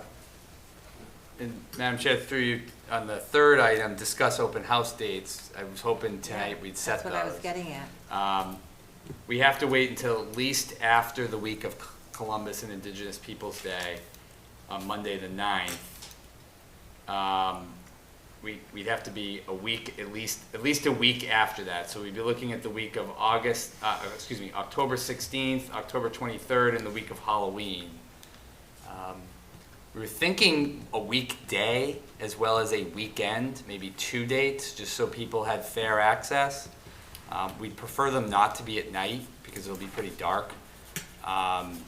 You know, I know it's hard to get to during the day, but I think that's the idea between a weekday and a weekend day. But that's really it. We just got to kind of pick a couple dates. We had a Davis-Thayer reunion, I don't know how many years ago. Roberta, do you recall how long ago it was? But I would love to be able to get a listing of those people, because we had a wonderful turnout. It was at the King Philip. And if we could do something like that over at the Davis-Thayer, I think that it might be a fun evening. Yeah. Not saying a day, but I think an evening. Yeah. So it's something to think about. We can invite them to come, but we can't really turn it into like a, I know A you're not party. suggesting a party, but, Oh, I am thinking a party. yeah. I think that would maybe cause our insurance company a little heartache. Well, You know, We'll give I them think time. everyone will have plenty of opportunity for nostalgia. I just want to remind everybody, it's not easy to walk around in No, that it's school. not. Remember, there's no elevators. Yeah. So people have to use all stairs. So if they want to see the library, we've got to make sure, you know, can't just have 200 people walk in to go into the library to go reminisce about what happened in the library. We've got to be careful. It just can't be a barrage of hundreds of people. Yeah. But, you know, we're happy to have a couple open houses.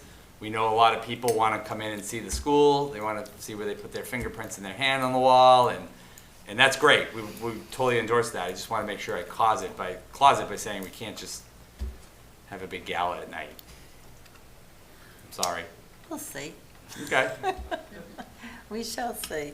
Can I ask a question? Roberta? Do you want to set some dates then, Jamie? You're saying that we can do that? Yeah. Why don't we put them on the Okay. books then and get her done? I was thinking Saturday, the 14th, is the Touch a Truck event. I don't know if, It is. but It's also the something at the 21st state- also of October, on a Saturday, there's also an open house at the fire station. You know, we could do that. Wait a minute, you said the 14th, it could be on Huh? a Saturday. Right, so you've got the open firehouse, I think great point, Sam. So I think the 21st seems to be the best because you've already got an open house at the fire station. Right, and also on the 14th. They're right across the street. Got the state forest thing going on the 14th as well, so it might be too much to The fit into that 14th is date. too much? When Well, I is think it's when is the- Franklin's homecoming? Oh, for the football, you mean? Yeah. Oh, that's a good Well, I question. mean, that tends to be a big Yeah. weekend for Usually on a people to return to Friday. Franklin. It seems like this kind of would nicely coincide with I that. don't know. And I think the Touch-a-Truck, those are gonna be young kids that really aren't gonna be interested in the Davis-Thayer school. Yeah, I don't think the Touch a Truck, that date's a good date either. No. That would have been the 14th, you said? Yeah. Okay, the 21st, what's going on then? The fire department's having an open house for a couple hours. I think what Sam was suggesting is they're right across the street, you might be able to get some you know, at least people are down, at least Additional people are people coming downtown. through. I can leave my kids at the fire station. There you go. And take them there and then go back and pick them up. I don't know. Well, then you're into the 28th. With, That's Well, our only. Chief? I was just gonna No, say, that's not good. No. you beat me to it, then you get the police holiday party. Yep. You could also wait till November, but then, you know, You're up against it. Getting close to holidays. I think it's, The 21st. Yeah, 21st. I think the 21st is probably the best. For the Saturday, and then pick, you said, a weekday. And as then a well. weekday, Yeah. you know, my schedule's pretty packed, so I wouldn't go based on me, but I think, Mike, are you in town most of the, October? What about Yeah. Friday and Saturday? You could do Friday. The 20th and the 21st. You could do that. You could do the 20th and 21st. Yeah. Sure. Anyone have a problem with that? 20th and the 21st? Makes it easy for us, Keeping for it sure. together? Yep. No? Okay. let's- Yeah, I like that. let's Is go it for that. okay if we say, you know, I'm looking at the fire open house is at 11 or 10, we could say Davis-Thayer from 10 to 2, 10 to 2 is great. and then on both days? Sure. Well, Make it the wouldn't you same. do the Friday a little later, maybe? yeah, for the people Friday who wanted sounds, to come makes sense after work? later to me. You want to do it well in the afternoon? Yeah, I'll like, I'm probably open do to it. Saturday,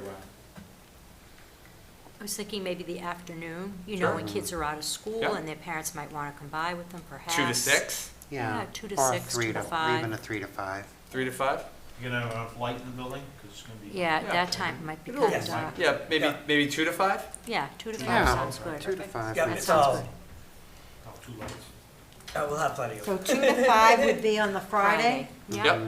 the 20th. yeah, And what did we say, 10 to? And then 10 to 2 on the 21st. right. That's great. I think that sounds good. I think it's great. Yeah, that's wonderful. Okay. And Mike, just to the earlier, when you talked about equipment and things being taken out of there, I mean, I know a lot of that goes to government surplus and stuff like that, but is there a plan to sell that stuff or to donate it to a nonprofit that might use it, or what's happening with the stuff you're taking out of there? It's just being disposed of, So A lot of it's everything being left, everything recycled left or- in there is junk? It's not usable? pretty much. The I mean, there's a desks lot and of chairs materials and- are Yeah, I going mean, to I- be disposed of? So like if the public wanted, No. I don't know, if you needed a desk and a chair for your kid, you couldn't just go get one and pay the town $50 for it, or some, just throwing out a No, number, give- like that's give it not away. possible? Give it away. Or give, I'm just saying, like, Yeah. it seems a shame to just throw it away, but I'm not trying to be difficult, I just think that people might be able to use some of the stuff in there if it's not junk. There was a company that expressed an interest at roughly 3 times the low bid price to move it out, using around $68,000 to take it for use. So doing that is it's not easy, it's not cheap. It would drag this process on for a really long time. We do have a contract with a mover to move everything out of there right now. And throw it away. Yep. Yep. We've, just through you, Madam Chair, I know it's tough, I know, it's really hard, but I just have to say, Miriam, when she was here in the schools, had been shedding desks for years. There's no buyers. I'm just telling you the facts. Well, Like, not I know it buyers, but to seems- give it away. It's really, really it sounds, a yard sale sounds like a great idea. It is absolutely not a good No. idea. I'm very sorry to say that. The stuff that people have wanted out of their It's kitchen gone. equipment, we donated to gone. the food pantry. Yeah. We've been able to give things away to help other organizations that have needed like a conference table or some chairs. Organizations throughout town, through Kevin's help, Mike, Steve Bolio, all our custodians, have facilitated a lot of the stuff in there that teachers and schools have needed throughout the rest of the district. There's just at some point, you just hit a wall where it just becomes way more expensive, way more laborious, and while it's really hard to hear, it's just the reality. Most of the stuff in there is junk and needs to be thrown out. Yeah. The I would books agree have with been that. plucked, The laptops have been Yeah. collected. Tim has taken those back. You know, we've gone through, I think Mike articulated earlier, there's been little triage of different things that are in the building, but at some point, you're just finally left with junk. I guess if somebody wants a desk, they could have it, but I don't think a lot of people are gonna line up looking for a small desk. I just, Okay. You never can tell. I know. I mean, I think it should be offered. I mean, to have the word out there on the street that we disposed of them, which happened not long ago when we did some work, that people saw them in the dumpsters, and they were not very happy about it. They weren't happy. and I would encourage people to avoid Davis-Thayer over the next few weeks, because you're gonna see a lot of stuff being thrown out. It's just, It's just like cleaning your basement out, it's gotta go at some You have to point. let it go. I mean, you gotta have buy, to let it go. just like cleaning out your basement, you just gotta buy a dumpster and just throw it out. Yeah. It's just, we've evaluated selling this off to other countries, we've evaluated selling this off to other districts, we've evaluated other states. It's very, very hard to do. I don't know how to explain, I don't know how else to explain it. It's just You very, very hard. evaluated giving it off to other countries? When you go through a surplus process, like the schools have been going through with tons of desks over the last 10 or 15 years, the theory is that, other countries or other states or other cities or towns want this stuff, but they really don't. Nobody puts in a bid for it. Then you have to ship it somewhere, right? You have to have somebody come collect it. That's not cheap. Like, if you logistically think about it for a minute, about 1,000 desks, say, or 500 desks, think of how many tractor-trailer trucks that is of bringing in to load desks. A city or town in Massachusetts is just gonna buy new furniture. You look very confused, Madam Chair. No, I'm not confused. I'm ready to say something, Oh, that's all. okay. I'm sorry. Go ahead. I know that through a past administrator, I had told him about a community that was sharing desks, all right, and I knew it for a fact. And I asked him, I says, what would we do with some of the other desks that we're getting rid of? He says, Debbie, get a hold of them. If they want them, they can have them. So I did get a hold of them, and they did want them. Now, when it came right down to getting them, they were embarrassed that they were taking desks and chairs from another community for their own.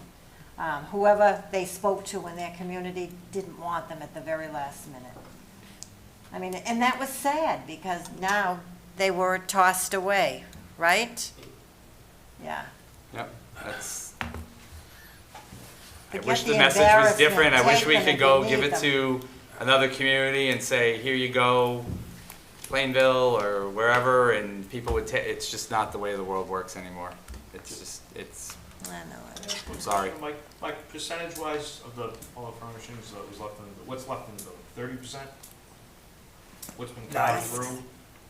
Not even. So, there you go. Money, Yeah. Desks and So all the good chairs. stuff's taken, and Yep. what's left Right. behind is Yep. the basement. The valuable stuff has gone to organizations that benefited greatly, and I'll Food stick the pantry. food pantry out there as number one. Food pantry. Roberta, I know does a you can lot speak of to that, but Really, really good things, the metal The tables kitchen that we were equipment. gonna have to purchase for thousands of dollars. Right, yeah, Yeah, lots of Ryan went things. through. Yep, yep. Yep. But let me tell you, having gone through, what was left is really not usable. I mean, it just isn't, Debbie. There's broken things that are in disrepair. Oh, things like other that, people get aren't rid of, gonna want. yeah. Well, that's what we're telling you is left there. Okay. a lot of like Army surplus desks, Yeah, yeah, teacher desks that are yeah, weigh 250 pounds, right. that are on the third floor. Okay. So, yeah, we're down to the That's- stuff people do not. Yeah. We've walked through with so many people, and they've picked out stuff taken the stuff that's best. We've given tons of the books away to the public library, the elementary schools, the recreation department, kind of everybody in town. We've been trying to, everyone that's doing, like Ryan's doing preschool, the library's taking tons of stuff. There's more going to the library that they've picked out. So, yeah, we're really, Okay, That's good to hear. that is good to hear, yeah. we made a lot of people, like Ryan's preschool teachers were very, very, very thrilled Okay. to take all these children's books that Bulletin boards and things. they can use. And similarly with the elementary schools, ECDC, yeah, everybody's, all of, the town organizations have Good. taken what they wanted, and there's still a batch of stuff there. Still a lot. Well, and that brings us to when we're going to be able to go up there to see it, the committee. When can we go through the school? October 20th and October 21st.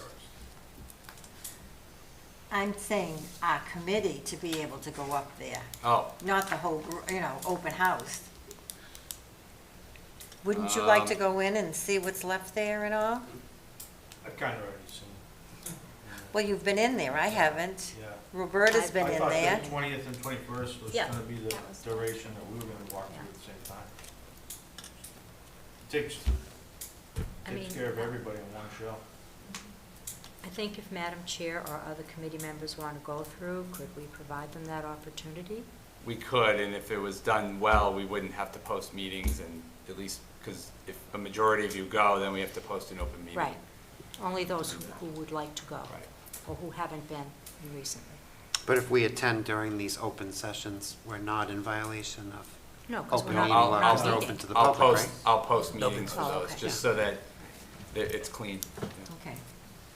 But if people want to go, just, I know Debbie probably wants to go, but if anybody else wants to take a tour, we'll try to schedule Would you like to a see time up that in a couple school? weeks to And what's Yeah. left take a there look and at all? it.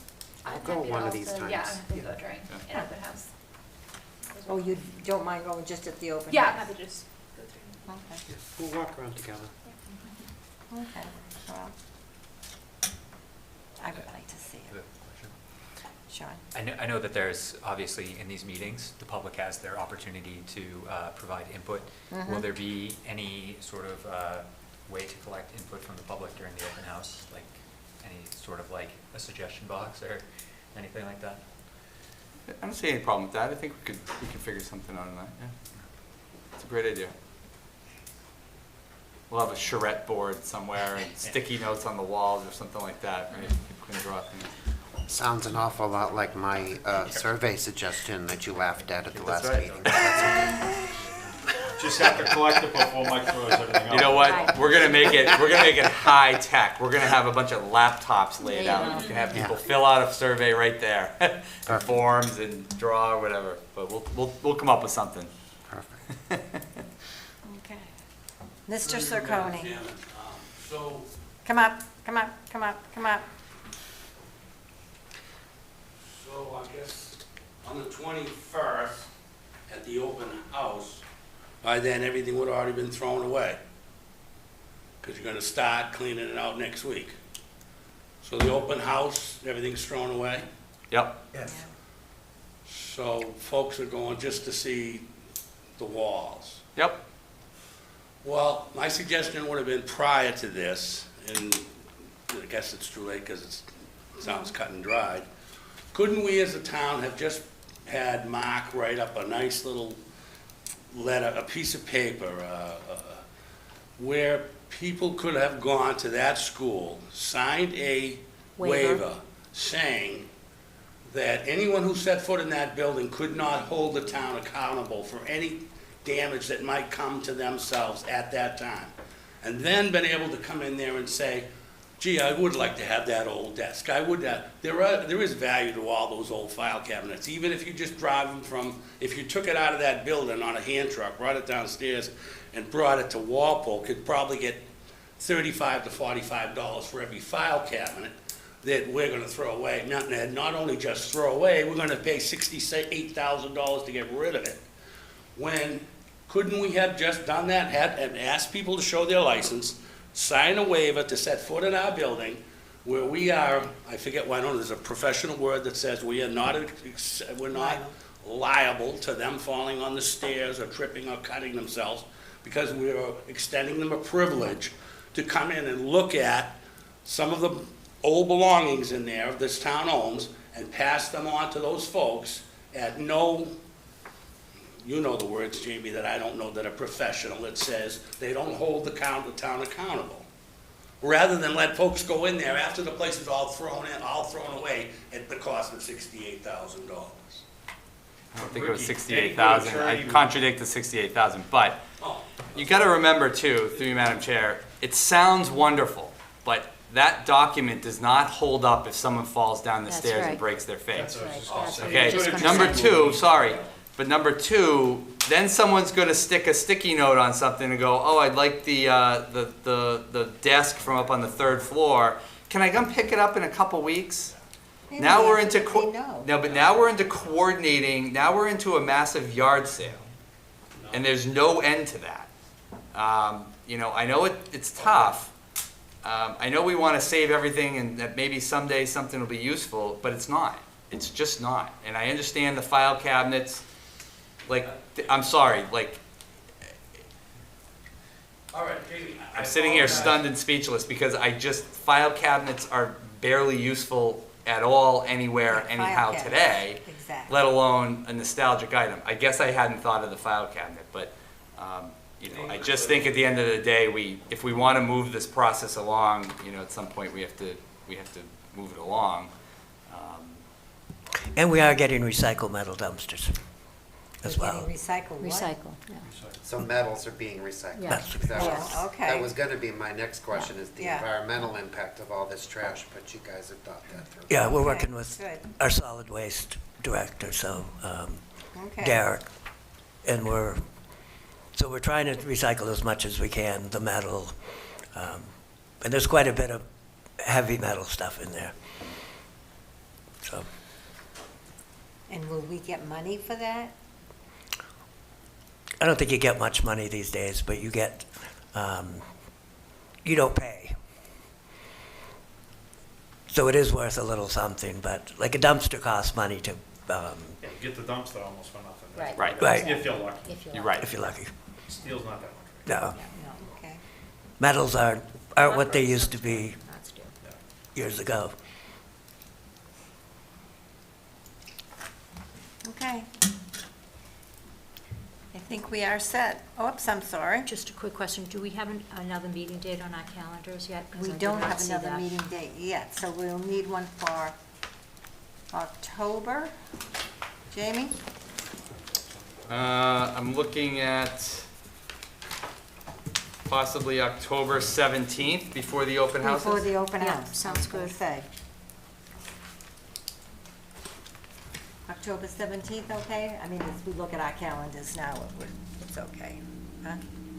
Yeah, Okay? Jay, nothing for nothing, but wouldn't you wanna do it after the walkthrough, so you have comment? we could do that in No, this is November. before. Before. Yeah. Do the meeting after the walkthrough, after the open house, so everybody has comment what they see? Thoughts? Just You could do it, Thought. 20. I will not be able to do, well, the next 2 weeks, you can have a meeting, I won't be able to make it on the 24th, but, and then That's- Halloween's the Tuesday after that. It doesn't have to be a Tuesday either, it could be any day of the week. Yeah. But If if folks have a day in mind, I'm happy I to. just wanna throw it out there, because people will have comment after they walk through, so why don't we have a meeting after we walk through? So. thank you. Monday the We're- 23rd, No. do you have a planning board meeting that night, Greg? I have 16th and the 23rd planning board. What if we did it at a November meeting, we could have people come through, we could even tell them that at the open house, that if they're gonna have comments or they'd like to talk about For it, the that they're November welcome meeting. to join us at our Yeah. November meeting.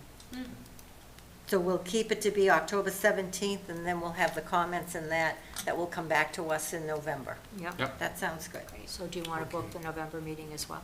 Okay. Yep. Look at, November 7th is election day, so that's Oh probably, my that's goodness. probably not a Okay. good day. That's a good day to have it. That's, Greg, that's what I think. But it may not be palatable for everybody else. The 14th would be the next meeting after that. We'd have to do it upstairs in the training room because the school committee has a meeting That's that okay. night. But So we could do November it upstairs. 14th. I'm out, but I could try to join remotely. Okay, honey, good, yeah? November 14th, training room. 7 PM. That sounds good. Jamie, do you think it's possible at one of those meetings that we would hear more from entities on housing? I mean, we could ask them, I know, Yeah. we're we're a little bit of in a doldrum. It's where we've heard from Yeah. other potential stakeholders. Yeah. Be nice to hear some thoughts from them. I'll engage some, I'll talk to them and see if we can't get them to one of those meetings. Maybe they'll come to the walkthroughs too. I mean, I would hope that a That lot would of be those good. folks, Yeah. if you're a developer out there and you want to see the condition of the building, I mean, Yeah. the open That's houses the are time to really go. when you should be going. But can we make a deliberate outreach to developers Oh, yeah. to attend the open houses? I have no doubt that a lot of them are watching at home on TV, and they they're have better probably, things Yeah. but we'll do a promotion over the whole thing. I mean, just gotta remind everybody again, I have to have some crowd control on this. We can't just have 500 people show up and barnstorm the building and go running through it. That's when people are gonna trip and get hurt and other things, so, we'll have to work on that on the side. When they let people into the old high school, people were literally ripping stuff off the wall Yeah. and leaving with it. It wasn't really, and you wouldn't think people would just think that that was okay, but people did. Right. It's I like was the ready parquet to- floor. I was ready to take myself to the field house. I stood there all day watching that come down with tears in my eyes. I was so upset that that was coming down. But I had things explained to me, and I don't know if it was all true, but that's another story. And it's gone. It's gone. Yeah, MSBA said, you either demolish the old structure or we're not giving you any money for the new one. So what do you want to do? And we told them we'd take the new one. So, and they gave us 60 million. Yeah. Well, they'd give that to other towns, too, that didn't have that beautiful field house. Gentlemen, we thank you for coming tonight. Now, was there anything you wanted to add? Or suggest, or whatever? No, I think we are here to have a conversation with you and help the committee understand what might work best for the town. And we're going to come back, once we hear like a short list of its housing or police or Okay. rec, and we'll generate a pros and cons list for your consideration of, Right. you know, and so we're just here to help. Okay. But what more do you need from us so that these meetings are productive for you guys to attend? No, we're just listening, and it's okay. Okay. I don't want to waste your time. No. We're here to listen and help you get to that short list. And then we can go back and do a little analysis and then wrap up our study, which is, and then the next step in my mind would be, once there is a preferred option, let's say it's rec, I don't know, then you would probably go out for another RFP for an architect, because it's a public procurement, to do a feasibility study of what would a rec center look like? How big would it be? There'd be meetings for programming, and that's the next logical step. But you're not there yet. You're still trying to shortlist which options might work best for the town of Franklin, so. Okay. Okay, thank you. And you agree with that? Do you have anything else you'd like to say? No, just that I don't think we'd make a good police station. All right. Okay. And Mike, and nothing else? Nope, nothing else tonight. Okay. Thank you. Do I hear a motion to adjourn? Second? All in favor? Aye. Opposed? No. Okay. Thank you. Thank you.